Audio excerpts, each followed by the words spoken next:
I don't believe that there are moments in history in which we should expect a divine breakthrough into the human life.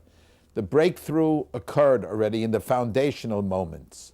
Now, the history of religion should be a history of the way we conduct our daily lives in light of that. In Christianity, it is the birth of Jesus, the death of Jesus, and the so-called belief in the resurrection. In Judaism, it is the lived history of the people. It is the Exodus from Egypt. It is the Sinai revelation, which also gives expression to breakthroughs. But those breakthroughs are only founding moments. They're not the controlling moments. People are looking for resolution. They're looking for history to in some way offer them some security, some way of feeling that life is not always subject to all the vicissitudes of wars and hungers and earthquakes. People want peace. It's deep in the human soul. And I don't blame them for wanting that. But I only can say to them, if you want it, you have to work very hard to achieve it. Life is not the dramatic miracle. You tell stories about dramatic miracles, but you don't live your life by dramatic miracles. You live your life by prose, not by poetry. It's very important to understand that. So when you live off revenge, you never win. If you try to compensate for the hurts that you've had in history, you never win. In other words, so you have to decide, how do you want to live? And Jews have made a decision that they want all religions to feel secure in Jerusalem, that Islam and Christianity are welcome.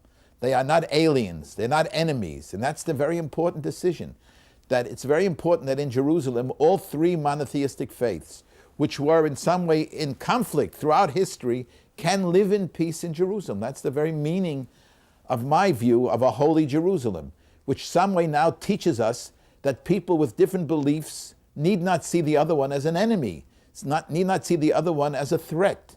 In other words, affirmation doesn't require to demonize those who are different than me. I don't have to build conviction out of hate and fear. But I believe that the fundamental mission of the Jewish people is to be a vision of pluralism and inclusiveness. They are meant to correct the mistakes of holy wars. I mean, Jerusalem is a city filled with blood in history. Each group in the Crusades were trying to conquer the other ones. Jews have come home to say that God doesn't want us only to sing one melody. It's beautiful to see on Friday Muslims in prayer, and on Shabbat the Jews singing their prayers, and on Sunday the church bells ringing.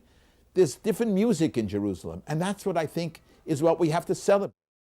The sacredness of human life and peace is far more significant than the sacredness of place, and that the holy city of Jerusalem should be able to be an invitation for all to feel dignified within it. Now again, how that gets worked out, what is a symbolic gesture? That Jerusalem is the capital of Israel and will be the capital forever is understandable. But how, in what way do we work out the geographic space so that others can feel a sense of dignity? Now, that fact that Muslims or Arabs, Palestinians would feel that Jerusalem is holy for them doesn't take away from my love for Jerusalem. Other people loving Jerusalem doesn't take away my love. And I have to learn to celebrate their love as well, at the same time not destroy my own national feelings. In other words, sometimes the desire to accommodate, you deny your own feelings, and that's a mistake. I mean, there are particular Jewish passions. They have a right to live, but can they live and at the same time allow other people's passions to live as well? That's the hope for the future. It's the hope that political sobriety and religious sobriety will reign. I don't feel that rebuilding the temple is going to make any appreciable difference in the renaissance of Judaism in the Jewish world. Judaism will grow through teachers and schools. We've learned to live without temples.